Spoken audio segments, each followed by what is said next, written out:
Hey, it's Mr. Herbolds shouting out to periods 3 and 5. Just wanted to review what you did this week.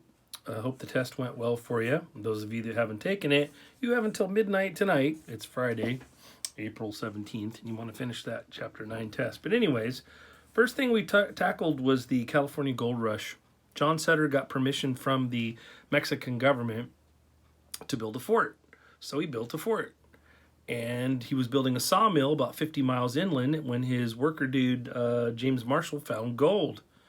Marshall runs back to Sutter and says, "Look what I found." And Sutter goes, "Oh, great," because Sutter knew what that meant. And sure enough, once word got out, everybody started running to the gold fields to try to get in on the gold rush. Okay, so the result of that was so many people had flooded into California, and when the United States beat Mexico in the Mexican-American War and signed the Treaty of Guadalupe Hidalgo and got the Mexican Cession, which California was part of, California could now become a state, all because of the gold rush. Manifest destiny was now achieved. Everything had been moved from East Coast all the way to the West Coast, and we control it all. Fur trappers. Fur trappers made a huge business trapping beaver pelts in the Rockies area. And everything was going great, but then they overtrapped, so the little critters couldn't keep up, and they were basically facing fashion trend changes. Nobody wanted that stuff anymore. So you had two choices. One, go back east and become a banker, or two, use your fur trapping trail guide skills to get people that want to go to the Oregon country or to California. So they became trail guides. The Alamo. Well, Mexico thought it would be a good idea to let a few people in to the Texas territory, and everything was going great, but then they started getting a little uppity, did the Americans, saying, "Hey, we should be able to have more representation in your government."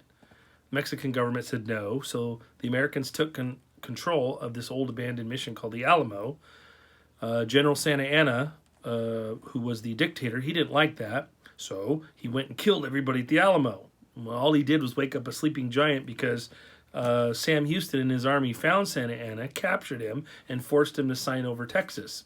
Texas sat for 10 years, not part of the United States or Mexico, until finally the end of the war because of the slavery issue. So at the end of the war, when they signed the Treaty of Guadalupe Hidalgo, Texas now becomes an official state. And then we're going to get California and all that other stuff too. Then the Mormons, they moved west specifically to the Utah territory because their leader, Joseph Smith, was murdered. So best way to avoid a fight is not to be there. So they, under the leadership of Brigham Young, took off for Utah. But they blazed a trail doing that.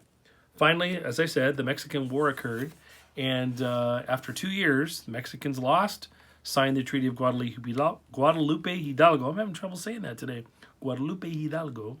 And ceded all of California, Nevada, Arizona, New Mexico, all that stuff west of the Rockies is now in the hands of the United States. I will put this on Google Classroom, just if you want, but hope the test went well for you, and we'll see you on Monday for week numero 4. All right, see you later.